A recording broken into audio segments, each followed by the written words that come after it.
Mais en fait, après ça Kinshasa, ils ont un problème de poteau. Hein, combattant, c'est pour empirer les histoires. On irait dans bouler bien. Bon, sur les papi kakol lié moko. Habité, mais je pense que tout batinda qui bangona, qui en mandaté par papi kakol. Sa réputation premièrement, yabana banda non. Pour biso ba chewana vraiment toranangote. Mon atier, botalelanga. Congo température, ya maman Rosette et la fleur, Nadambu.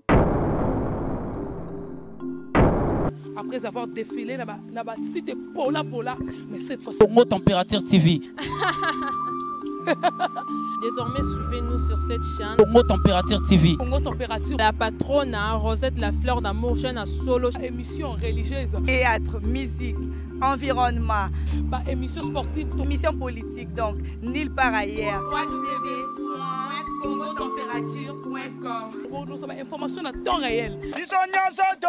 Congo Température. Et y a mon pépé Asika. Yaya Tobina, Congo Température. Et y a mon pépé Asika. Bonjour, tonton Peter. Bonjour, tonton Peter, M. Lopez, chiffre 50. Ok, chiffre 50, donc Bazolando partout dans le monde sur congotempérature.com par rapport à l'effet où il y a kilobi na butu anniversaire il y a une konabiso gloria olangi kota la lolenge goro mabia la zala qui menacé na bana ya piscine oyo wapi bana ngo bazolo bana minoro na bango ke bazala qui délégué par papi kakol.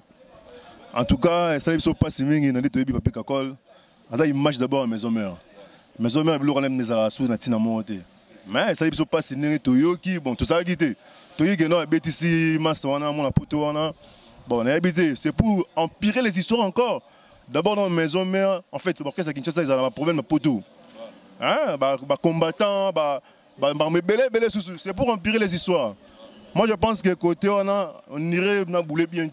Bon, sur les papi kakol lié moko. Habité, mais je pense que tout batinda qui bangona, qui en mandaté par papi kakol. Alors, c'est pour empirer les histoires. Donc, on a besoin de papi kakol conseil, à mettre un peu, s'il y a moyen, il y a une zone, en fait, c'est normal, nous sommes des Congolais, nous ne sommes pas des étrangers, nous sommes des Congolais. Il ne faut pas éviter Bilo, c'est pour empirer les histoires au niveau des combattants.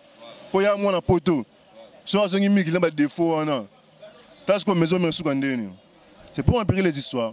Moi je pense que Papi Kakol Luka, c'est un pardon et tout pour la Bomamoto. Nous sommes des Congolais entre nous. Merci. Bonjour Ndeko. Bonjour. Bonne santé. Très bien. Ok, Bazolando partout dans le monde, on a petit soni nyoko koloba par rapport à Bankambo et les gars qui lobby na feti comment na zoro mabiala menacé par bana piscine ou ya bandal na nzela ya Papi Kakol. Ah, c'est regrettable, ça y a vraiment bien été. Donc on est à revoir sa réputation premièrement. Yabana banda non. Pour biso ba chewana vraiment toranangote. Toranangote vraiment ça li m'a bien été. Okolo banini pona batutu ya maison mère Bazolanda. Bon, ils a vraiment c'est regrettable quoi.